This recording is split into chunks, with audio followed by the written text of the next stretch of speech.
அமெரிக்காவோட நிறுவனம் மேட்டாவோட ஆப்பையே பயன்படுத்த முடியாத அளவுக்கு இப்படி பண்ணி வச்சிட்டீங்களேடான்னு இந்தியாவை பார்த்து இன்னைக்கு பாகிஸ்தான் ஒரு உச்சக்கட்ட, அதுவும் பாகிஸ்தான் ராணுவம் ஒரு முக்கியமான முடிவுகள் எடுத்திருக்கிறதா செய்திகள் வந்திருக்கு.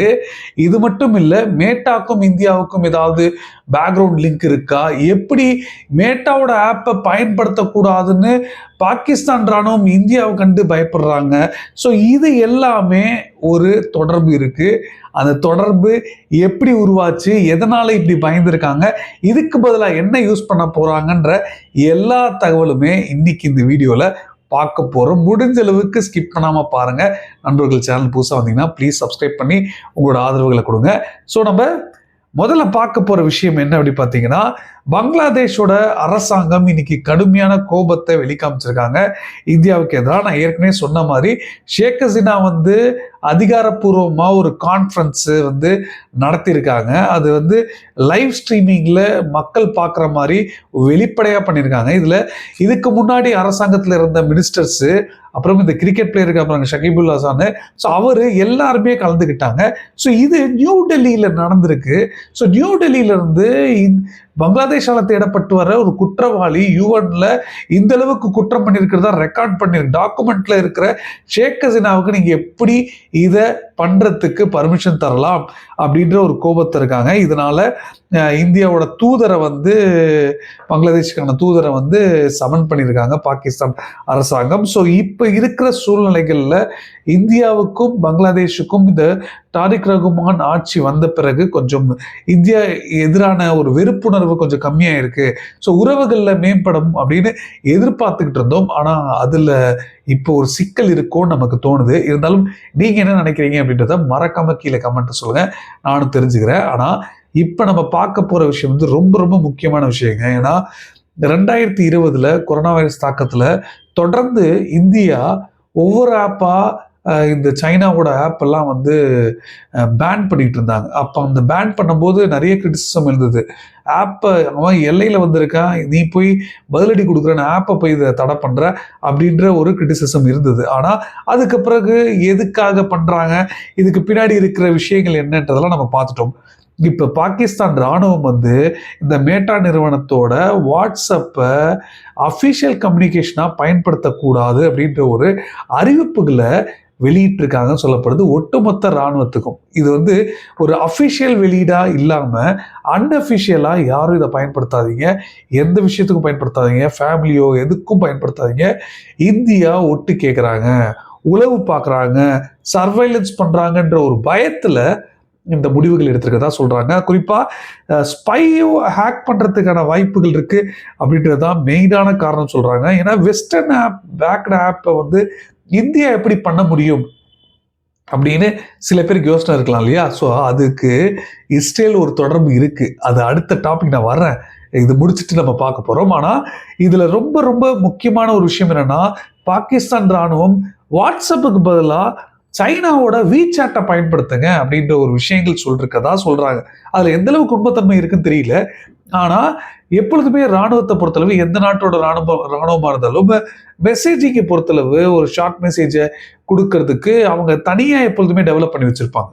அது ஆப் இல்லாம அவங்களுக்குள்ள ஒரு விஷயம் இருக்கும், அது கோடு வேர்டா இருக்கலாம், எப்படி வேணா இருக்கலாம். அந்த கம்யூனிகேஷன் அவங்களுக்குள்ள சீக்ரெட்டா தான் இருக்கும். ஸோ எனக்கு தெரிஞ்சு அப்படிதான் எல்லா ராணுவமும் இருப்பாங்க, பாகிஸ்தான் ராணுவமும் அப்படிதான் இருப்பாங்கன்னு நான் நினைச்சேன். ஆனா இவங்க இப்படி சொல்றதை வச்சு, அன்அஃபிஷியலா இப்படி சொல்றதை வச்சு உண்மையாலே இது எப்படி நம்ம பார்க்க வேண்டியது இருக்கு அப்படின்னா, குளோபல் டைம்ஸ், சைனாவோட குளோபல் டைம்ஸ் என்ன சொல்றாங்கன்னா, பாகிஸ்தானுக்கு இதுக்கு பதில் சொல்லிருக்காங்க, வீசாட் எல்லாம் அவங்க யூஸ் பண்ணல, அவங்க ஓனா நாங்க வச்சிருக்கோம், இந்த நியூஸ் உண்மை கிடையாது அப்படின்ற மாதிரி ஒரு மறுப்பு தெரிவிச்சிருக்காங்க. புரிதலா? என்னைக்குமே நெருப்பு இல்லாம புகையாது. ஸோ அப்படி இருக்கும்போது ஒரு செய்தி, ஒரு ரிப்போர்ட்ஸ் வருதுன்னா இதுல ஏதோ ஒரு சின்ன சேஞ்சஸ் பண்றதுக்கான முயற்சிகள் பண்ணியிருக்காங்க. அதை நம்ம இல்லைன்னே சொல்ல முடியாது. இதுல என்ன இன்னொரு முக்கியமான விஷயம்னா, கம்யூனிகேஷனை பொறுத்தளவு சைனாவும் அதே மாதிரி பாகிஸ்தானும் இதுல ஜாயிண்ட் எக்ஸசைஸ்லாம் பண்ணியிருக்காங்க. ஸோ அப்படி இருக்கும்போது நமக்கு இதில் ஏதாவது ஒரு டெக்னாலஜி வீசாட்னு இல்லாமல் ஏதாவது ஒரு டெக்னாலஜி சைனா கொடுத்துருக்கலாம் அப்படின்ற ஒரு எண்ணங்கள் இருக்குது. இது மட்டும் இல்லை, இப்போதைக்கு பாகிஸ்தானோட ஐஎஸ்ஐ வந்து இந்திய ஆங்கிளில் யோசித்தாலும் நம்ம ஏற்கனவே பார்த்த மாதிரி வீசாட்டு பாதுகாப்பு அச்சுறுத்தல் அப்படின்ற ஒரு காரணங்கள்னால தான் இந்தியாவில் அதை தடை பண்ணோம்.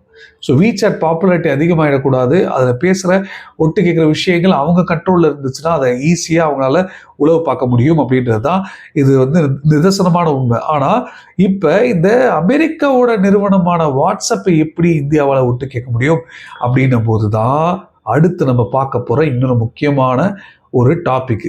இஸ்ரேலுக்கும் இந்தியாவுக்குமான பைலேட்டரல் ரிலேஷன்ஸை பற்றி நம்ம எல்லாருக்குமே தெரியும், புரியுதுங்களா? ஸோ டிஃபென்ஸு, டெக்னாலஜி, அக்ரிகல்ச்சர் எல்லா செக்டார்லையுமே ஒன்றிணைஞ்சு செயல்படுறோம் அப்படி சொல்லிட்டு இருக்காங்க. சமீபத்தில் ஒரு அம்னிஸ்டி இன்டர்நேஷ்னல் ரிப்போர்ட் வந்து வெளியிட்டிருக்காங்க. அந்த ரிப்போர்ட்டில் வந்து என்ன சொல்கிறாங்க, இவங்க வந்து ஒரு இன்வெஸ்டிகேஷன் பப்ளிகேஷன்ஸ் போடுவாங்க. ஸோ இவங்க வந்து ஒரு அதிர்ச்சியான ஒரு விஷயத்த சொல்லிருக்காங்க. இந்த காசால பிரச்சனைகள் நடக்கும்போது இந்தியா உதவிகள் பண்ணியிருக்காங்க இஸ்ரேலுக்கு அப்படின்ற விஷயங்கள் சொல்லிருக்காங்க. இது நம்ம டீட்டெயிலாக பார்க்கறதுக்கு முன்னாடி, வாட்ஸ்அப்பு ஒரு சில வருடங்களுக்கு முன்னாடி அதை ஹேக் பண்ணுற ஒரு சாஃப்ட்வேரை வந்து தொழில்நுட்பங்கள் எந்த அளவுக்கு ஓங்கியிருக்காங்கன்றது பாருங்க. இஸ்ரேலு அதை வந்து இஸ்ரேலால் பண்ண முடியும். அந்த சாஃப்ட்வேரை அங்கே ஒரு இன்வெஸ்டிகேஷன் நடக்கும்போது இந்தியாவோட அரசாங்கத்துக்கு நாங்கள் இந்த உதவிகள் பண்ணியிருக்கோம் அப்படின்னு சொல்லியிருக்காங்க, புரியுதுங்களா? ஸோ இதையும் அதையும், அந்த டாட்டையும் இந்த டாட்டையும் நம்ம லிங்க் பண்ணி பார்த்தோம் அப்படின்னா ஒரு பிக்சர் கிடைக்குது. இதுதான் ஆக்சுவலாக பாகிஸ்தான் பயந்துறதுக்கான வாய்ப்புகள் இருக்குது. ஏன்னா இனோவேட்டிவாக என்னென்னமோ விஷயங்கள் பண்ணாங்க. ஸோ இப்போ அந்த பேஜர் ஆப்ரேஷனாக இருக்கட்டும் எல்லாமே வந்து இஸ்ரேலுக்கு சாதாரணமாக அவங்க செயல்படுத்துகிறாங்க. ஸோ அப்படி இருக்கும்போது இந்த இந்தியாவுக்கும் இஸ்ரேலுக்குமான உறவுகளில் எந்த ஒரு மாற்றமும் கொண்டு வர முடியாது, யார் நினைச்சாலும் பிரிக்க முடியாத அளவுக்கு இருக்காங்க. சமீபத்தில் இஸ்ரேலோட தலைவரே ஒத்துக்கிட்டாரு, நாங்கள் ஹெவியாக இந்தியாவோட ரிலேஷன்ஷிப்பை பில்ட் பண்ணுறதுக்கு இன்வெஸ்ட் பண்ணிக்கிட்டு இருக்கோம் அப்படின்னு சொல்கிறாரு. ஸோ இப்படி இருக்கும்போது இன்னொரு முக்கியமான ஒரு அலிகேஷன் என்ன இந்த ரிப்போர்ட்டில் சொல்லியிருக்காங்கன்னா, அதாவது இந்தியா வந்து எப்பொழுதுமே டிஃபென்ஸு பொருட்களை வாங்குவாங்க மற்ற நாடுகள்கிட்ட இருந்து, இம்போர்ட்டராக இருப்பாங்க. ஆனால் இஸ்ரேலுக்கு எக்ஸ்போர்ட் பண்ணியிருக்காங்க. காசா பிரச்சனைகள் ஆரம்பித்த உடனே எக்ஸ்போர்ட் பண்ணியிருக்காங்கன்னு இந்த ஒரு ரெக்கார்ட் சொல்லுது. அதுலேயும் குறிப்பாக கிட்டத்தட்ட பிரைவேட் ஃபேர்முக்கு கொடுத்துருக்காங்க, இந்தியாவோட ஸ்டேட் ஓன்டு டிஃபென்ஸ் கம்பெனியும் சேர்ந்து கொடுத்துருக்காங்க. 2596 மிலிட்ரி கன்சைன்மெண்ட்ஸ் வந்து இஸ்ரேலுக்கு போயிருக்கு இந்தியாவிலேருந்து. அக்டோபர் 23 அதாவது 2023 நவம்பர் 2025 வரைக்கும் சப்ளை போயிருக்கு அப்படின்ற விஷயங்கள் சொல்லியிருக்காங்க. மேட் இன் இந்தியா வெப்பன்ஸ், அதாவது supply of weapons and ammunition to Israel அப்படின்ற டாபிக்ல வெளிப்படையாக போட்டிருக்காங்க. ஸோ இது சில நாட்களுக்கு முன்னாடி வெளிவந்தது. அதில் ஒரு பிரேக்கப்ஸை வந்து இப்போ நான் உங்களுக்கு சொல்ல வேண்டியது இருக்குது. கிட்டத்தட்ட 5,64,970 எக்ஸ்ப்ளோசிவ் காம்பனன்ட்ஸ் வந்து கொடுத்துருக்கதா தெரிவிச்சிருக்காங்க. ஸோ இதில் வந்து 155 mm ஆர்ட்லரி ஷெல்ஸும் வந்து அடங்கும், ட்ரோன் வாரெட்ஸும் இதில் இருக்குது அப்படின்ற விஷயங்களை தெரிவிச்சிருக்காங்க. 3,90,516 military great small arms parts வந்து கொடுத்துருக்காங்க. இது வந்து ஆட்டோமேட்டிக் வெப்பன் காம்பனன்ட்ஸு, ட்ரிகர் மெக்கானிசமு, கன் பேரல்ஸு இதெல்லாம் அடங்கும் அப்படின்ற விஷயங்கள் தெரிவிச்சிருக்காங்க. ஸோ 298 மிலிட்ரி வெஹிக்கிள் காம்பனன்ட்ஸ் வந்து கொடுத்துருக்குதா சொல்கிறாங்க. அதாவது இந்த பார்ட்ஸ் வந்து ஷிப்மெண்ட், அதாவது மேஜர் டிஃபென்ஸ் கான்ட்ராக்ட் சப்ளையர் வந்து இஸ்ரேல் ஃபோர்ஸுக்கு வந்து கொடுத்துருக்காங்க, அந்த நிறுவனத்துக்கு இந்தியா கொடுத்துருக்காங்க, அதன் மூலமாக கொடுத்துருக்காங்க அப்படின்ற விஷயங்கள் தெரிவிச்சிருக்காங்க. இதில் வந்து ரொம்ப ஒரு கார்பரேட் ஸ்ட்ராட்டஜி வந்து இதில் இருக்குது. ஏன்னா பிரைமரி ரெசிபியன்ட் யாருன்னு பார்த்தீங்கன்னா இஸ்ரேலோட டிஃபென்ஸ் கம்பெனியான எல்பிட் சிஸ்டம்ஸ் தான் பிரைமரி ரெசிபியன்ஸாக இருக்காங்க. ஸோ இதில் வந்து அவங்க தான் ரிசீவ் பண்ணுறாங்க. Israel aerospace industry, Rafael advance defence systems, இவங்க எல்லாருமே குட்டி குட்டி பார்ட்ஸை வந்து இந்தியா கிட்ட இருந்து வாங்கியிருக்காங்க. ஸோ டிஃபென்ஸுக்கு சம்பந்தமான குட்டி குட்டி பார்ட்ஸை வந்து இஸ்ரேலுக்கு கொடுத்துருக்காங்க. இந்தியாவோட டிஃபென்ஸ் எக்ஸ்போர்ட்ஸும் அதிகமாக ஆரம்பிச்சிருக்கு. ஸோ இது எல்லாமே இப்போ ஒரு பெரிய சேஞ்சஸ் ஏற்பட்டிருக்கு.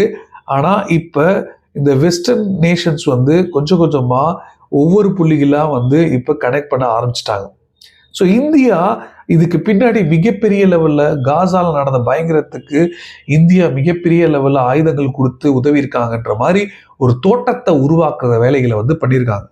ஸோ இது வந்து பிசிக்கல் எவிடன்ஸ் அப்படின்னு பார்த்தீங்கன்னா பெருசா காசா ஃபீல்ட்ல தான் இதை யூஸ் பண்ணாங்க, இல்லை இதெல்லாமே எடுத்துட்டு போயிருப்பாங்கன்னா கமிகசி ட்ரோன்ஸ்லாம் யூஸ் பண்ணியிருக்காங்க, 155 ஷெல்ஸ்லாம் வந்து யூஸ் பண்ணியிருக்காங்க. ஸோ அது எல்லாமே இதுக்கு பின்னாடி இந்தியா கொடுத்ததன் அடிப்படையில் தான் இவங்க இப்படி பண்ணியிருக்காங்க அப்படின்ற ஒரு கட்டமைக்கிற வேலைகளை அழகாக பண்ணியிருக்காங்க. ஸோ இந்த அம்னெஸ்டி இன்டர்நேஷனல் வந்து தெளிவாக என்ன சொல்கிறாங்கன்னா, அங்கே நடந்திருக்க வார் கிரைம்ஸில் வயலேஷன்ஸ், இன்டர்நேஷ்னல் ஹியூமனிடேரியன் லா இந்த காசா ஸ்ட்ரிப்பில் நடந்திருக்கிறதுக்கு இந்தியாவோட பங்கும் இருக்குது அப்படின்ற விஷயங்களை தெரிவிக்கிறாங்க. ஸோ எப்படி அழகா ஒட்டுமொத்தமாக கனெக்ட் பண்ணியிருக்காங்க பாருங்க. உக்ரைனுக்கு பாகிஸ்தான் கொடுத்துருக்காங்க ஆயுதங்கள், ரஷ்யாவுக்கும் உக்ரைனுக்கும் பிரச்சனைகள் வரும்போது அதையே வெளிப்படையாக சொல்லாமல் பாகிஸ்தான் வந்து இல்லை நாங்கள் அவங்க ரெசிபியன்ட் இல்லை, நாங்கள் எங்களோட வேலைகளை தான் செய்கிறோம் அப்படின்னு சொன்னாங்க. இதே பாகிஸ்தானோட ஸ்டேட் ஓன்டு நிறுவனம் தான். ஆனால் இப்போ எப்படி கட்டமைக்கிறாங்க பாருங்க. ஸோ வெஸ்டர்ன் நேஷன்ஸே இதை வந்து செயல்படுத்துகிறாங்க. இது வந்து இஸ்ரேலுக்கு ஆதரவாக இருக்கிற யூரோப் நாடுகள்லேயே சில நாடுகள் அகேன்ஸ்டாக ஒரு சில ஊடகங்கள் போடுறாங்க. ஸோ இதை பற்றி நீங்கள் என்ன நினைக்கிறீங்க? இன்னைக்கு இதை முக்கியமாக நான் உங்களுக்கு சொல்லணும்னு நினச்சேன். ஸோ உங்களுக்கு தகவல் பிடிச்சிருக்கும்னு நம்புகிறேன். பிடிச்சதுன்னா நீங்களும் உங்கள் ஃப்ரெண்ட்ஸுக்கு ஷேர் பண்ணுங்கள். ஸோ கடைசி வரைக்கும் பார்த்தமைக்கு நன்றி. ஜெய் ஹிந்த். பாய்.